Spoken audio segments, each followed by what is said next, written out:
Several years ago, I attended a wedding here in Montreal that was officiated by an Israeli rabbi. And when he came to Meshkachet Yerushalayim, he said, I'm using the word Yerushalayim in Hebrew, even though I know that the English word is Jerusalem. He said because Yerushalayim is a plural. It's Imeshkachet, let me not forget at all times that there is a Yerushalayim Shamala and a Yerushalayim Shamata. So, okay, I mean, we all know that there's a heaven and earth, but I've never been able to totally figure out how it is that you connect the two so that at all times you really live with both realities. The biblical image that comes to my mind, of course, is Yaakov with his head resting on the stone and a ladder connecting him to heaven and the angels coming down and then they're going up again, a kind of traffic between earth and heaven. That's one image. Maybe the other image is totally an internalized image like our cardiovascular system, in which, you know, our blood sort of goes through our system, refreshes itself, and so on. I don't know. But I can tell you that when my husband was sick, he never complained. But he expressed two things. When we first heard the terrible news, he said to me, what's going to be? I, not being made of such lofty stuff as my husband, said, don't worry, everything's going to be fine. After all, God owes you a few. And my husband said, God doesn't owe me anything. But I feel that I still have to give.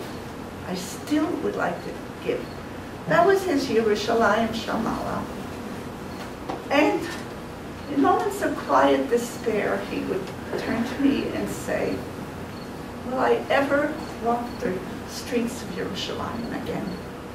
That was the Yerushalayim Shalmata. And I sort of always understood that my husband was somewhat connected in the way that we're supposed to be connected with our thoughts, with our heart, and so on.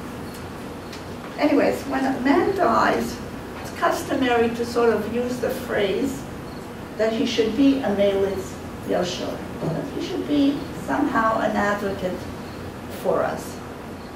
And I don't know what the source of that saying is, but the intention is very clear. The intention is that we hope that the deceased will continue to be connected to us for the good. I think that's basically what it means.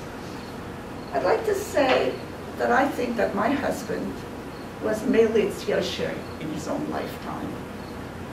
And I want to kind of explain this, not by mentioning what he accomplished in his life. He did accomplish a lot of things, but a lot of people accomplish a lot of things. I think that he had two personality traits that made whatever he did make you feel personal warmth, immediacy, and a sense of transcendence. And I'd like to address those two qualities. Going from the sublime to the ridiculous, I would like to quote a French intellectual, early 20th century, by the name of Jean Cocteau. Jean Cocteau was an absolute genius. He wrote plays, and he wrote novels, and he wrote poetry, and he choreographed ballets, everything. He was Mishuga von Gatzenkopf. He was very crazy.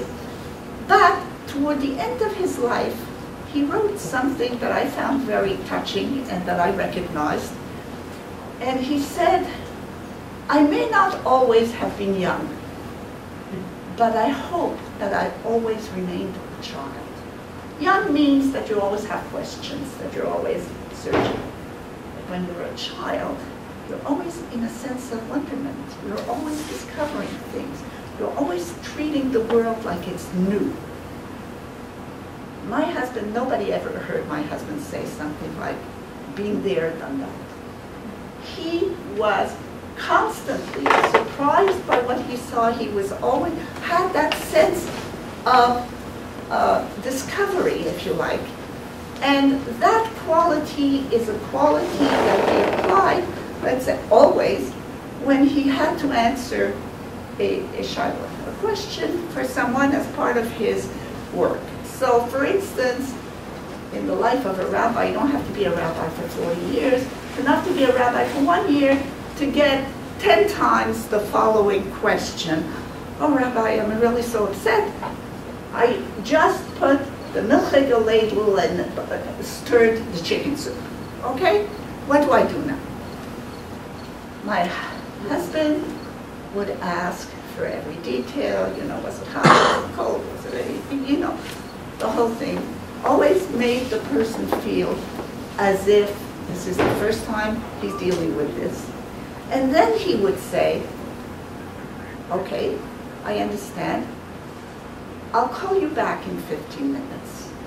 And he would, so one day he was doing this, only I happened to be dressed and he was dressed. We had to go out someplace. And so after he got off the phone, I said, you do know the answer to that, don't you? Mm-hmm. And he said, no, if you think you know the answer, it's not going to be right, because you have to review the law in the light of the facts and knowing who's asking you the question under which circumstances. That, I think, is the first part of, being a melitz. If you're going to be an advocate, those are the basic conditions that you have to bring to the situation. The second quality that he had, and I can describe it to you, but I can't explain it. I think that my husband had the widest, emotional range of any human being I have ever met. He was like, Victor Borge going like this, and out comes music. You hit every single note, and somehow it comes out. That's the way he was. And, a year after we got to Montreal, 3 people from the group that would arrange the Shoah event, the annual, came over to the house and asked him whether he would agree to speak.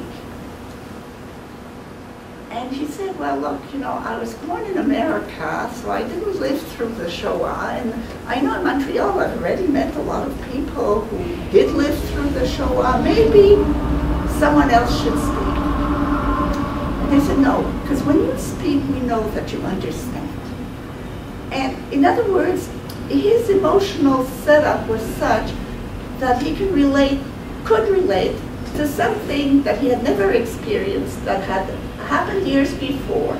And those of you who used to come to his Sunday shiur know that he could take any character, Hillel said, or this Rev said, and before you knew it, you knew the person who was speaking, because he had that gift of fleshing out people.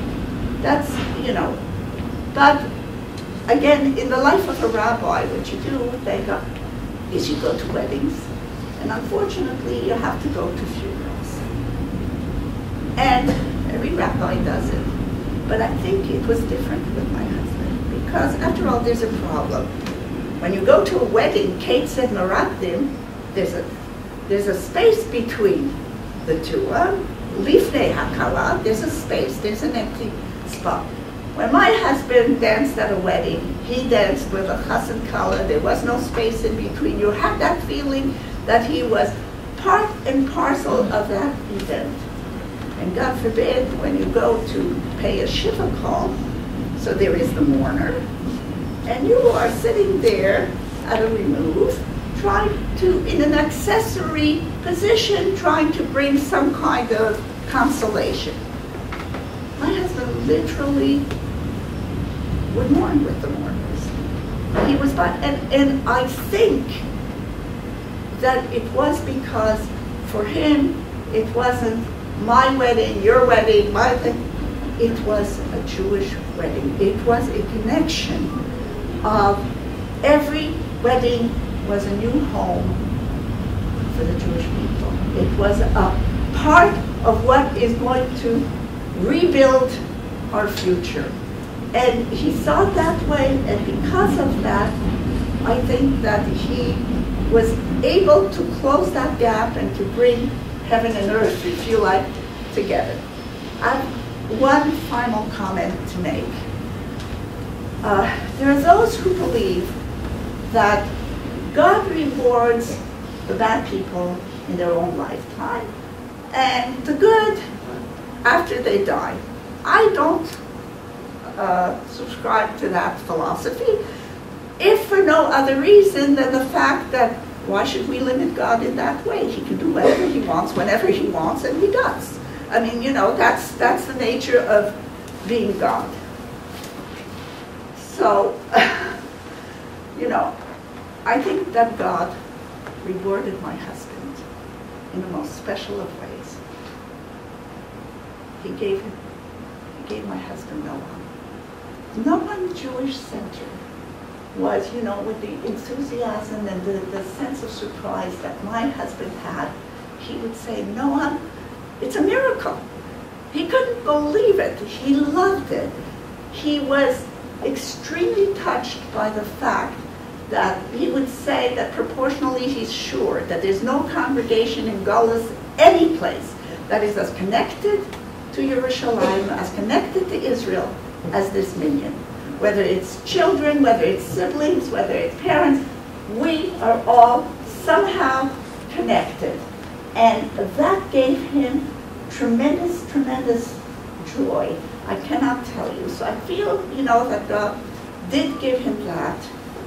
And sometimes, you know, when we, after a Purim spiel and after a nice davening and all that, someone will come over and say, don't you feel that the rabbi is looking down and smiling?